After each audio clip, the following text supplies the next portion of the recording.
Salut tout le monde, je suis ravie de vous retrouver après ces quelques mois d'absence. Désolée, j'ai eu vraiment beaucoup de travail et je pensais avoir tourné la deuxième partie de la vidéo sur la phlébite et en fait, quand j'ai regardé, non, je ne l'ai pas tournée. Voilà, ça ne s'est pas enregistré. Donc, je vais vous la tourner maintenant. Donc, comme vous voyez, je suis pas chez moi, c'est pas le cadre habituel, je suis en repos. Je reprends demain. Et surtout, comme je suis en repos, je ne suis pas maquillée, rien du tout. Voilà, c'est fatigué. J'ai envie de vous dire, n'y prêtons pas attention. Allez, c'est parti pour la deuxième partie de cette vidéo sur la phlébite. Donc j'en étais restée au fait que j'avais été admise aux urgences du centre hospitalier de la ville où j'étais, que j'avais été réceptionnée par des infirmières de triage qui, elles, vont déterminer, entre guillemets, la gravité des symptômes que vous avez et du coup, quelqu'un qui aura une douleur thoracique passera plus vite que quelqu'un, par exemple, qui sait couper juste le bout du doigt. Voilà. Donc moi, c'est ce que je vous disais dans la vidéo précédente, c'est que j'ai été prise en charge très vite parce que il y avait quand même un risque d'embolie pulmonaire. Donc je vous rappelle, l'embolie pulmonaire, c'est le caillot de sang qui était initialement dans le mollet, qui peut migrer jusqu'à une artère pulmonaire. Et du coup, l'embolie pulmonaire est une urgence absolue, vraiment. Après, comme je vous disais dans la précédente vidéo, si vous avez le moindre doute, si vous avez des questions, franchement, allez voir votre médecin. Je vous le dis et je vous le répète et je vous le redirai à toutes les vidéos. Je ne suis que aide-soignante, voilà. Et là, je parle de mon expérience personnelle.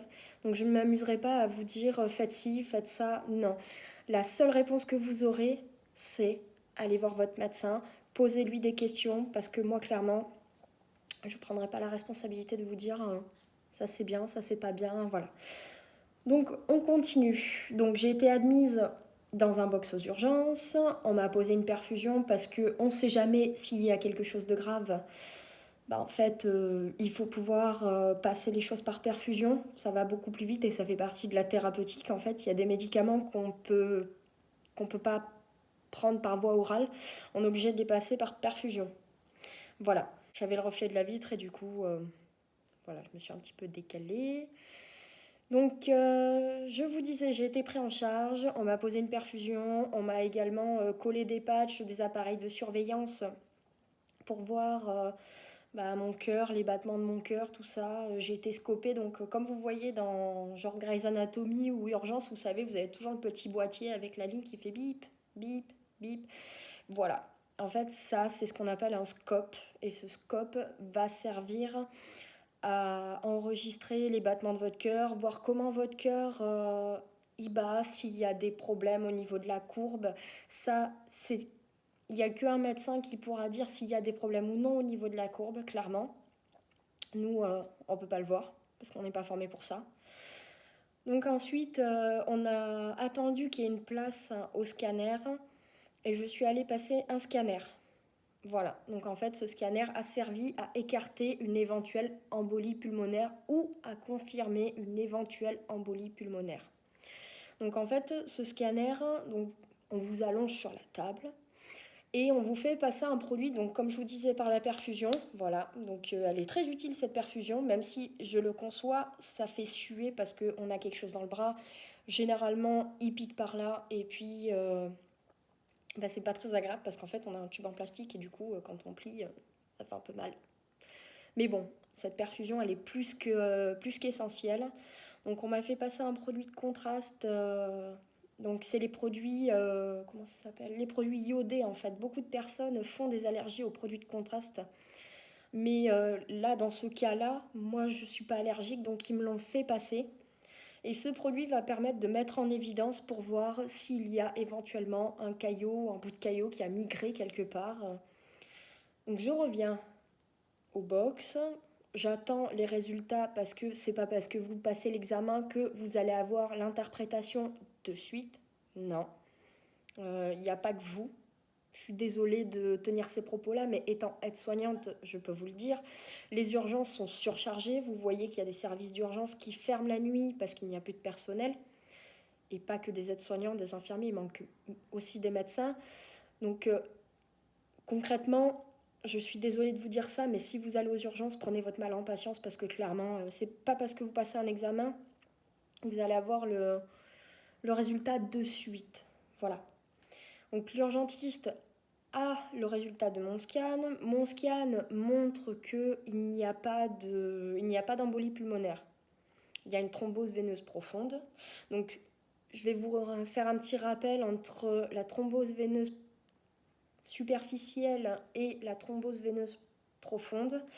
Donc en fait la thrombose veineuse superficielle, c'est vraiment un petit caillot qui va venir obstruer les petits vaisseaux sanguins en fait, que vous avez sous la peau. Vous voyez tous les petits vaisseaux, voilà. En fait, vous avez ce qu'on appelle des vaisseaux sous la peau, ça s'appelle des veines sous-cutanées. Donc c'est là où on va servir en fait à poser des perfusions et autres. Et vous avez la thrombose veineuse profonde, qui là par contre ce sont des veines qui sont vraiment plus ancrées dans les muscles. Et ces veines, elles représentent 90% du système veineux, tandis que les veines sous-cutanées, c'est 10%. Voilà. Donc, moi j'ai envie de vous dire, c'était une thrombose veineuse profonde, mais en soi, il n'y avait pas d'embolie pulmonaire.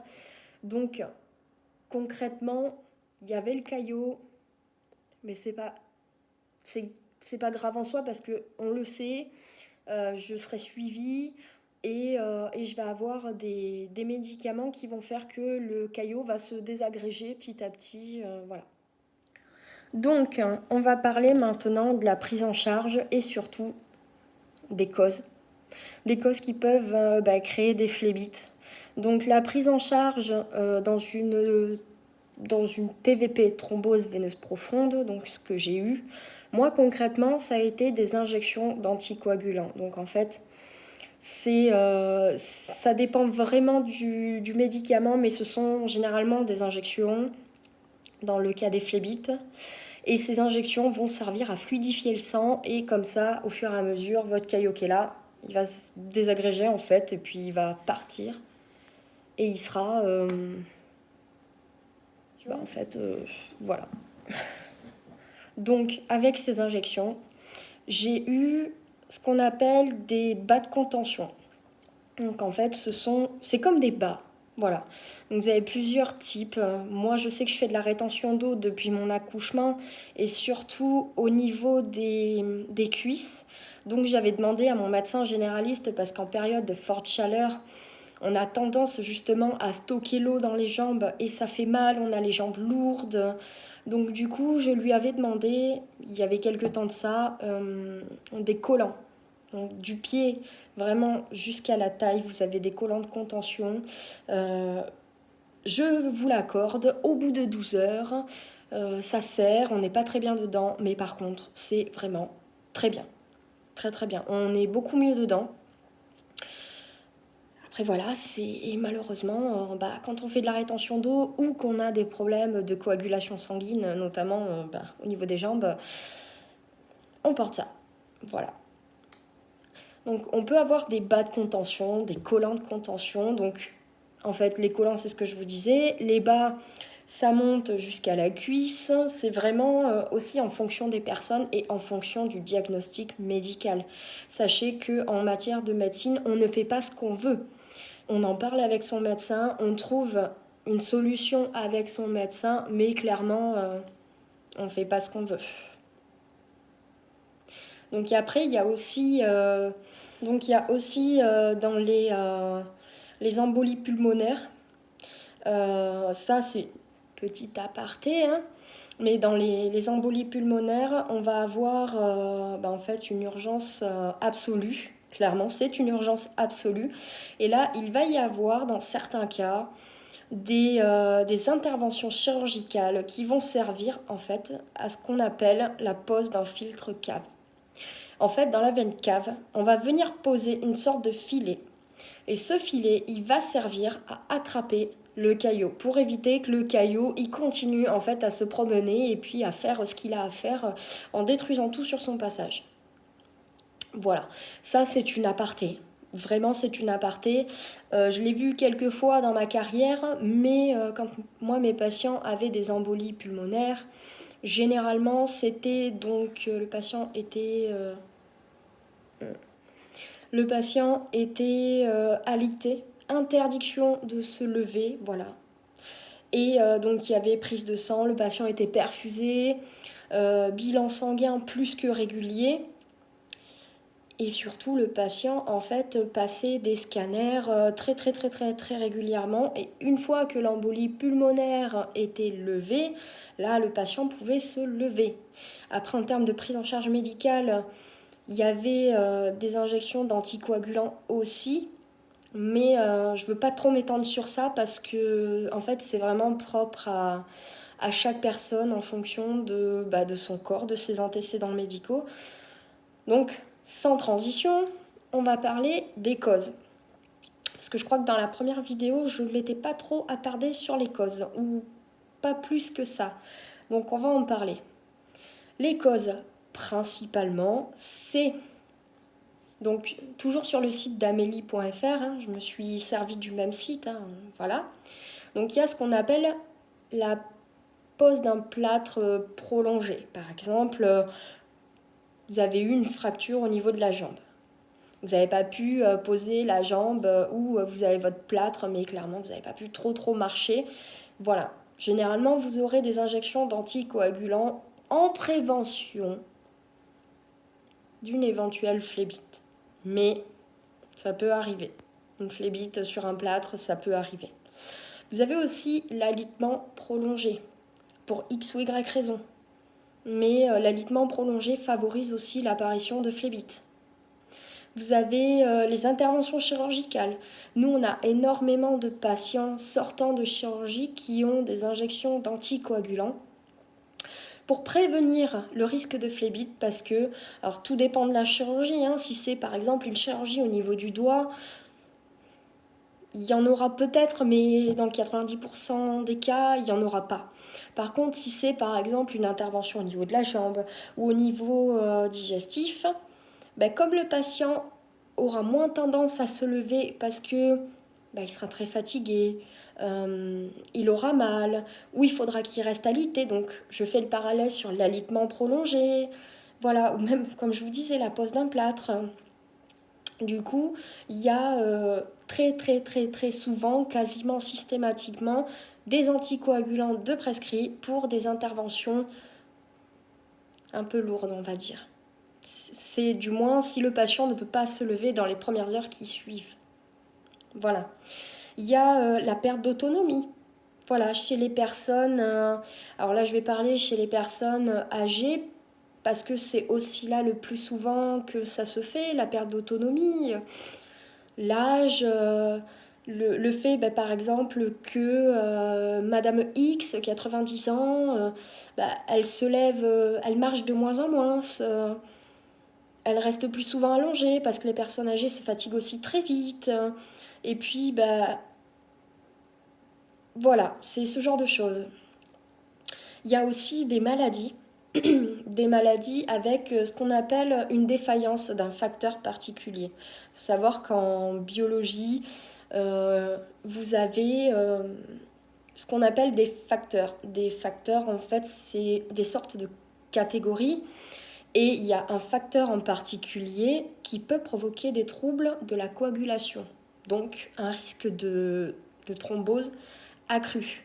Donc ces personnes-là, soit c'est héréditaire, soit elles peuvent le développer et ça peut être dépisté très tôt ou ça peut être dépisté peut-être par exemple un jour, au cours d'analyse, on fait une prise de sang, on recherche une éventuelle défaillance de ce facteur, et là on met en évidence justement une défaillance de ce facteur. Donc ces personnes-là, si c'est diagnostiqué, et si elles le font assidûment, seront suivies très régulièrement par leur médecin généraliste, et s'il y a quoi que ce soit, le médecin généraliste orientera le ou la patiente vers un autre professionnel qui lui sera plus à même de les prendre en charge. Voilà. Vous avez la grossesse aussi. Voilà, oui, j'en ai vu beaucoup des mamans faire des phlébites parce que bah, malheureusement la grossesse provoque beaucoup de choses. La maman peut aussi rester alitée parce que par exemple un décollement du placenta, elle est très fatiguée, voilà, pour X ou Y raison, elle peut développer des phlébites. Donc là, c'est pareil. Elle sera prise en charge par des professionnels de santé adaptés qui lui prescriront des anticoagulants et ensuite des éventuels bas de contention. Voilà. Et nous avons le combo gagnant, parce que là, clairement, c'est le combo gagnant. Et ça, tous les médecins vous le diront. J'ai nommé le tabac et la pilule. Enfin, la pilule. La pilule, c'est-à-dire, il n'y a pas que la pilule, mais en fait, c'est la contraception hormonale.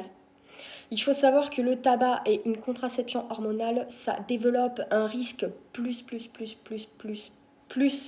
de phlébite. Et quand on s'oriente vers une contraception hormonale, le gynécologue demande justement si on fume. Et si on lui dit qu'on fume, bah, lui va nous faire une prévention parce que de toute façon, c'est son rôle et il a raison de le faire. Voilà. Mais ça augmente beaucoup le risque de phlébite. Alors, je suis désolée, avec le pollen, tout ça, j'arrête pas de me racler la gorge. Pardon. Donc, je disais, la suite et fin de ma phlébite, c'est que les médecins, les urgentistes, donc, m'ont prescrit ce qu'on appelle un écho-doppler veineux. En gros, c'est une échographie faite par un professionnel de santé qui va venir regarder justement au bout d'un certain temps, il va venir regarder dans les veines, les artères des jambes pour voir si tout va bien, si le caillot est bien parti. Moi, en l'occurrence, le caillot était bien parti. En plus, j'ai eu des anticoagulants, j'ai eu une dose, une bonne grosse dose. Hein. Même mes collègues infirmières, quand elles ont vu la dose que je prenais, m'ont dit quand même, hein, ils n'ont pas fait semblant. Non. Pas fait semblant. Voilà. Donc en fait, on va venir faire cet écho-doppler veineux pour pouvoir confirmer que la phlébite est bien partie. Ou alors, si le caillot est toujours là, bon, bah, là, on va voir son médecin. Et le médecin prend une décision pour vous envoyer vers un professionnel de santé qui, lui, sera plus à même de vous prendre en charge. Donc moi, j'ai mis mes collants de contention. Avant, quand on avait une phlébite, on avait interdiction de poser la jambe par terre pendant 3 semaines. Voilà, c'était comme ça. Quand moi j'ai commencé en 2009, non, les plus jeunes ne rigolaient pas. Hein, oui, j'ai été diplômée en 2009. Donc on ne se moque pas. Mais petite blague à part. Non, en fait, les personnes avaient interdiction de se lever jusqu'à pendant 3 semaines. Voilà, c'était comme ça. Et ensuite, on faisait pareil, un écho-doppler veineux. On vérifiait et si c'était parti, la personne pouvait se lever. Si c'était pas parti, là, les personnes continuaient les anticoagulants et puis on voyait une éventuelle prise en charge annexe. Là, quand j'ai demandé au médecin, je lui ai dit concrètement, moi j'étais restée sur ça, hein, j'ai envie de vous dire. Et l'urgentiste me dit non, vous pouvez marcher. Ah, je dis bon, écoutez, d'accord, hein, enfin, soit. Donc j'ai continué à travailler pendant que j'avais ma phlébite, j'avais mes injections d'anticoagulants, donc j'ai amené ma petite injection au travail et puis c'était mes collègues qui me les faisaient parce que ça prend 15 secondes à faire, même pas. Voilà. Tout ce que je peux vous conseiller pour éviter le risque de phlébite, c'est... Alors, je vais suivre le mood de l'État et de la CPM, mais ils ont totalement raison, c'est-à-dire, éviter le tabac. Tout ce qui est nourriture grasse, sucrée, voilà. J'ai envie de vous dire, vivez aussi, faites-vous plaisir, hein, surtout que là, on sort d'une pandémie, on sort d'un confinement. Donc, ok, par contre, avec parcimonie. clairement. Faites aussi une activité physique régulière, que ça soit de la marche, que ça soit de la course, que ça soit du sport. Moi, je fais de la kiné, donc c'est quand même une activité physique. Même si c'est de la kiné, il y a quand même il y a enfin, il y a des exercices vraiment de musculation. Je fais aussi du cardio. Voilà. Donc je vous conseille vraiment de prendre soin de vous. Si vous avez le moindre doute, la moindre question, allez voir votre médecin, vraiment. Quoi d'autre? J'espère que cette vidéo vous aura plu. J'espère qu'elle était assez explicative. Euh, J'espère que vous pourrez me donner vos avis en commentaire pour que je puisse m'améliorer. Sachez que je ne suis pas une youtubeuse professionnelle, je ne me considère même pas comme youtubeuse parce que je ne fais pas de YouTube mon métier, j'ai un métier à plein temps, vous le savez. Je fais vraiment ça comme on va dire un loisir. Donc quand je peux, quand mon temps me le permet, quand mon état de fatigue me le permet aussi.